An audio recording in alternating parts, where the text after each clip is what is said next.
તો હેલો મિત્રો, આપણે અર્થશાસ્ત્રના પેપરના વિકલ્પોનું સોલ્યુશન લઈને આવી ગયા છીએ। જુઓ તમે આ સંપૂર્ણ વિડીયો, જેમાં પહેલો પ્રશ્ન છે કે આર્થિક માહિતી અંગેની ડેટા શીટ કોણ તૈયાર કરે છે? તો એમાં સાચો જવાબ આવે છે પ્રયોગશાળા અને સંશોધન કેન્દ્ર। જેનો બીજો પ્રશ્ન છે કે વિકલ્પોમાંથી કયો આકૃતિનો એક પ્રકાર છે? તો એમાં ચિત્ર આકૃતિ આવે છે। તો શાંતિથી તમે જે પેપર લખ્યું છે તેમાં સાચા જવાબ આ જ રીતે હોય છે। જેમાં ત્રીજા પ્રશ્નના વિકલ્પોનું છે, જેમાં વિકાસ એક બહુપરિમાણીય પ્રક્રિયા છે, આ વિધાન કોણે રજૂ કર્યું હતું? તો એમાં તમે જોઈ શકો છો કે ટોડોરેએ રજૂ કર્યું હતું। ચોથા વિકલ્પમાં છે કે 2014માં માનવ વિકાસાંકની દ્રષ્ટિએ વિશ્વમાં પ્રથમ સ્થાન ધરાવનાર કયો દેશ હતો? તો આમાં બી આવે છે કે જે નોર્વે દેશ છે તેમણે રજૂ કર્યું હતું। જે પાંચમા વિકલ્પમાં છે કે સરકાર કાયદા દ્વારા વધતા ભાવોને અટકાવ્યા હોય તો તેવા ભાવ વધારો કયા પ્રકારથી છે, મતલબ કે કયા પ્રકારથી ઓળખાય છે? જેમાં આવે છે કે દાબેલો ફુગાવો। જે છઠ્ઠા પ્રશ્નનો વિકલ્પો છે તેમાં આવે છે કે ભારતની સર્વોચ્ચ બેંકનું નામ શું છે? તો એમાં આરબીઆઈ છે। ભારતની સૌથી મોટી બેંક હોય ને તો ભાઈ સાહેબ તો આરબીઆઈ છે।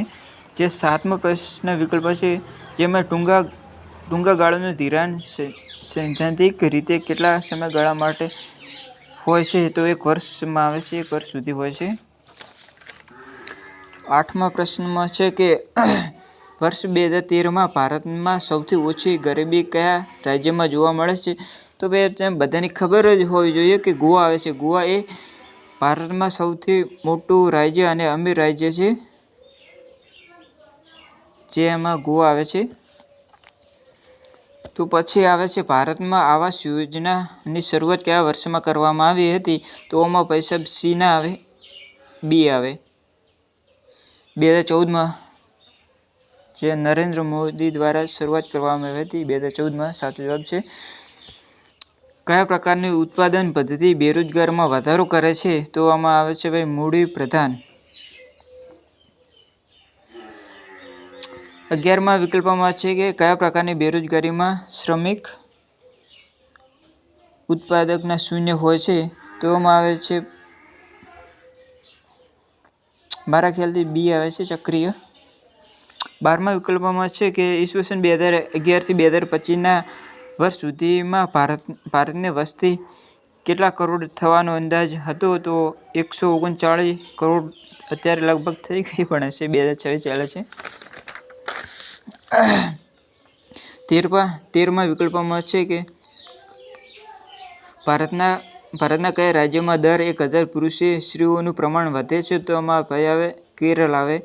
અત્યારે કેરળ રાજ્ય છે એનું નામ બદલીને કેરળમ કરેલ છે, તો સાચો જવાબ આવે કેરળ। ભારતમાં જંતુનાશક દવાઓ પ્રતિ હેક્ટર વપરાશ કેટલો થાય છે? તો આમાં ભાઈ સાહેબ સી 0.5 કિલોગ્રામ। અને 15મા વિકલ્પમાં છે આજના સમયમાં વિદેશ વેપારમાં કયું સાધન વધુ ગતિશીલ બન્યું છે? તો આ મૂડી આવે છે। મૂડી પહેલાં લગાવવી પડે પછી ગતિશીલ બને છે। ના ભાઈ સાહેબ અહીંયા લગભગ તે ના આવે, ડી આવે, કોઈ બેનમાંથી એક આવે। ભારતના વેપારના પરંપરાગત ભાગીદાર દેશોમાં કયા દેશનો સમાવેશ કરી શકાય છે? તો ઇંગ્લેન્ડ અને રશિયા। જે ભારતના જે વેપાર અને જે પરંપરા કરવામાં આવી હતી ઇંગ્લેન્ડ અને રશિયા દ્વારા, સૌથી આપણો સારો સંબંધ છે ભારતથી। જે 17મો વિકલ્પ છે તેમાં ભારતની રાષ્ટ્રીય આવકનો ઉદ્યોગનો ફાળો 2013-14માં કેટલો હતો? તો 16.6 હતો। જેમાં 18મો વિકલ્પ છે નીચેનામાંથી કયો ઉદ્યોગ સહકારી ક્ષેત્રનું ઉદાહરણ છે? તો આનો જવાબ તમે કોમેન્ટમાં કરજો, તમારા માટે બાકી છે। આ બંનેમાંથી એક આવે, સાચો જવાબ કરજો, હું પિન કરી દઈશ। આકર્ષણ સ્થળાંતર અસરો કેવા પ્રકારની હોય? તો આકર્ષણ સ્થળાંતરની અસરો હકારાત્મક હોય છે, જેમાં બી આવે। ખાદ્ય જંગલોની રચના કોણે કરી હતી? તો ડૉક્ટર સુભાષ પાલેકરે કરી હતી। આ છે આપણા 20 વિકલ્પો જે સાચા જવાબ આપ્યા છે અથવા સોલ્યુશન કર્યું છે, જે 20માંથી 20 આવી શકે છે. તમે પણ કોઈ પણ ખોટો વિકલ્પ આવી ગયો હોય તો તમે કોમેન્ટ કરીને જરૂરથી જાણ કરજો. અને નીચેના પ્રશ્નનું સોલ્યુશન જો જોવું હોય વિડીયો તો તમે કોમેન્ટ કરજો. જય માતાજી.